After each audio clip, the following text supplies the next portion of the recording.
Pada bagian ini kita membahas proses sistematis dalam strategi pemasaran dan branding internasional. Proses ini dimulai dari tahap riset hingga evaluasi, agar keputusan pemasaran yang diambil benar-benar berbasis data dan konteks pasar global. Tahap pertama adalah PESTEL analisis, yaitu analisis faktor politik, ekonomi, sosial, teknologi, lingkungan, dan hukum di negara target. Analisis ini membantu perusahaan memahami kondisi makro pasar serta risiko dan peluang yang mungkin dihadapi. Tahap berikutnya adalah cultural study, yaitu mempelajari nilai budaya dan perilaku konsumen di negara tujuan. Pemahaman budaya sangat penting agar strategi pemasaran dan pesan merek dapat diterima dengan baik oleh konsumen lokal. Selanjutnya adalah competitor analysis, yaitu memetakan pesaing baik dari perusahaan lokal maupun global. Dengan memahami strategi dan karakteristik pesaing, perusahaan dapat menentukan posisi dan diferensiasi produk secara lebih tepat. Secara keseluruhan, tahapan riset dan analisis ini menjadi fondasi utama sebelum perusahaan melangkah ke strategi pemasaran dan branding internasional berikutnya. Pada bagian ini, kita membahas strategi pemasaran internasional melalui pendekatan segmentasi, targeting, dan positioning atau STP global. Pendekatan ini membantu perusahaan menentukan arah strategi pemasaran agar lebih fokus dan efektif di pasar internasional. Pertama adalah segmentasi. Segmentasi dilakukan dengan membagi pasar global ke dalam kelompok-kelompok konsumen yang memiliki karakteristik serupa seperti demografi, psikografi, dan perilaku.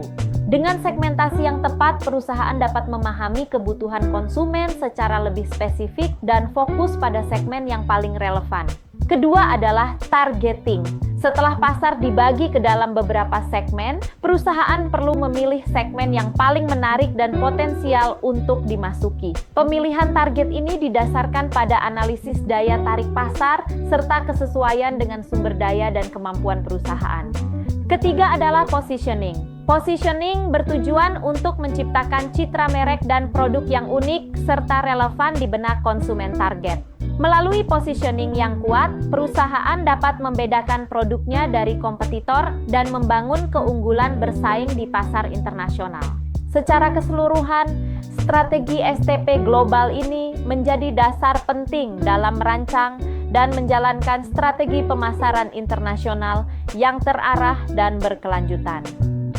Pada bagian ini kita membahas strategi produk internasional, yang pada umumnya terbagi menjadi dua pendekatan utama, yaitu adaptasi produk dan standarisasi produk. Pemilihan strategi ini sangat menentukan keberhasilan produk di pasar global. Pertama adalah adaptasi produk. Strategi ini menekankan pada penyesuaian produk agar sesuai dengan kebutuhan dan preferensi pasar lokal. Penyesuaian dapat dilakukan pada fitur produk, kemasan, ukuran, hingga rasa, tergantung pada karakteristik konsumen di negara tujuan. Dengan pendekatan ini, perusahaan menjadi lebih responsif terhadap budaya lokal, meningkatkan penerimaan pasar, serta mampu mengatasi berbagai hambatan regulasi yang berlaku di masing-masing negara. Kedua adalah standarisasi produk. Dalam strategi ini, perusahaan menawarkan produk yang relatif sama di seluruh pasar global. Tujuannya adalah untuk mencapai efisiensi biaya melalui ekonomi skala dalam produksi, menjaga konsistensi citra merek secara global, serta meningkatkan efisiensi operasional.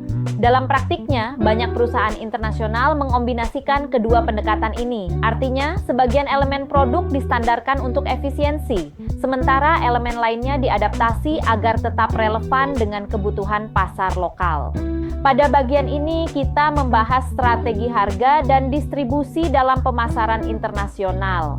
Kedua aspek ini sangat penting karena berpengaruh langsung terhadap daya saing dan ketersediaan produk di pasar global. Pertama adalah harga ekspor. Harga ekspor merupakan harga produk yang dijual di pasar internasional dengan mempertimbangkan berbagai biaya tambahan, seperti biaya produksi, logistik, asuransi, bea cukai, serta nilai tukar mata uang. Penetapan harga ekspor yang tepat akan menentukan apakah produk mampu bersaing di pasar tujuan. Kedua adalah harga transfer. Harga transfer adalah harga produk yang ditetapkan untuk transaksi antar divisi atau anak perusahaan dalam satu perusahaan multinasional. Penetapan harga ini biasanya mempertimbangkan aspek efisiensi internal, pajak, serta regulasi di masing-masing negara. Ketiga adalah penetapan harga lokal. Dalam strategi ini, perusahaan menetapkan harga yang berbeda di setiap pasar lokal. Penyesuaian harga dilakukan berdasarkan kondisi ekonomi, daya beli konsumen, tingkat persaingan, dan struktur biaya di masing-masing negara. Selanjutnya adalah saluran distribusi internasional. Saluran distribusi merupakan jaringan perantara yang digunakan untuk menyalurkan produk ke pasar internasional, seperti eksportir, importir, dan distributor lokal. Distribusi ini didukung oleh sistem logistik yang mencakup perencanaan, pelaksanaan, dan pengendalian aliran barang, informasi, serta keuangan dari titik asal hingga ke konsumen di pasar internasional. Secara keseluruhan, strategi harga dan distribusi yang tepat akan membantu perusahaan menjangkau pasar global secara efisien dan berkelanjutan.